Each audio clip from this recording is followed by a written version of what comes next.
Hi everyone, welcome to Sai Renu's kitchen. ఈరోజు వీడియోలో చాలా టేస్టీగా సింపుల్గా పచ్చిమిర్చి పచ్చడి ఎలా ప్రిపేర్ చేసుకోవాలో దానికి కావాల్సిన ఇంగ్రీడియంట్స్ అలాగే ప్రాసెస్ ఏంటో చూసేద్దాం. ముందుగా స్టవ్ పైన ఒక ప్యాన్ పెట్టుకొని ఒక 4 స్పూన్స్ వరకు ఆయిల్ యాడ్ చేసుకోవాలి. ఆయిల్ కొంచెం హీట్ అయిన తర్వాత ఒక 1/2 స్పూన్ వరకు మెంతులు యాడ్ చేసుకోవాలి.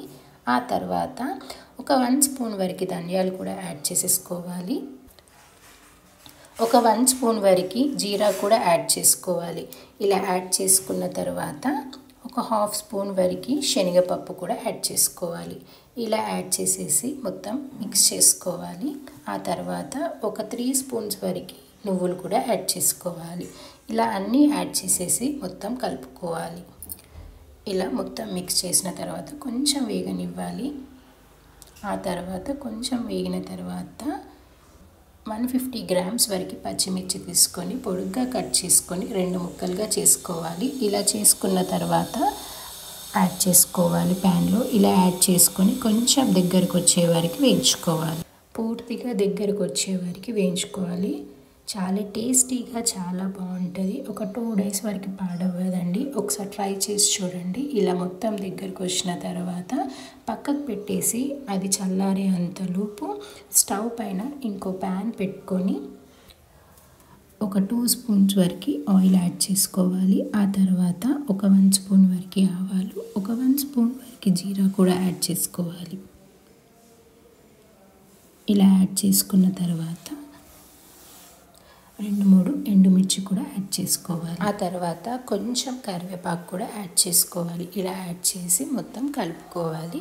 చాలా సింపుల్గా ప్రిపేర్ చేసుకోవచ్చు. ఒక 10 మినిట్స్లో ప్రిపేర్ చేసుకోవచ్చు. ట్రై చేయండి. ఆ తర్వాత ఒక 1 స్పూన్ వరకు పసుపు కూడా యాడ్ చేసి అంతా మిక్స్ చేసి స్టవ్ ఆఫ్ చేయాలి. ఆ తర్వాత పచ్చిమిర్చి చల్లారిన తర్వాత మిక్సీ జార్లో యాడ్ చేసుకొని మొత్తం ఇలా యాడ్ చేసేసుకోవాలి. యాడ్ చేసుకున్న తర్వాత కొన్ని ఎల్లిపాయలు యాడ్ చేసుకోవాలి.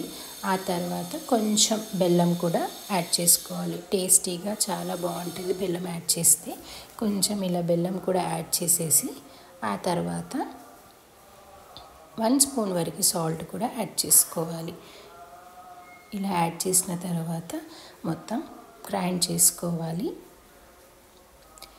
ఇలా గ్రైండ్ చేసుకున్న తర్వాత నిమ్మకాయ సైజ్ అంత చింతపండు తీసుకొని చింతపండు రసం యాడ్ చేసుకోవాలి. ఇలా యాడ్ చేసేసి ఆ తర్వాత మళ్ళీ గ్రైండ్ చేసుకోవాలి.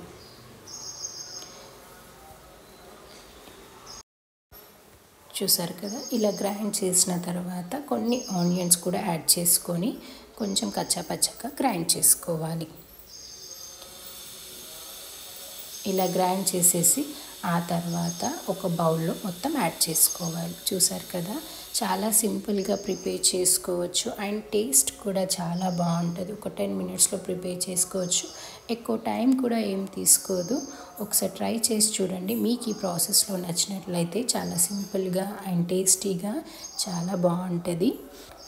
అన్నంలో కలుపుకొని తింటే చాలా టేస్టీగా స్పైసీగా పుల్ల పుల్లగా అలాగే కారంగా బాగుంటుంది. చూడండి, ఆ తర్వాత ఇందాక పోపు వేసుకున్నాం కదా, అది మొత్తం యాడ్ చేయాలి. ఇలా యాడ్ చేసి అంతా కలిపేసేయాలి. అంతేనండి, చాలా సింపుల్గా టేస్టీగా పచ్చిమిర్చి పచ్చడి రెడీ. మీకు ఈ ప్రాసెస్లో నచ్చినట్లయితే ట్రై చేయండి. అలాగే మీకు కనుక వీడియో నచ్చినట్లయితే ప్లీజ్ లైక్, షేర్, సబ్స్క్రైబ్. కొత్తగా చూసిన వాళ్ళైతే సబ్స్క్రైబ్ చేసుకోండి. And thank you for watching.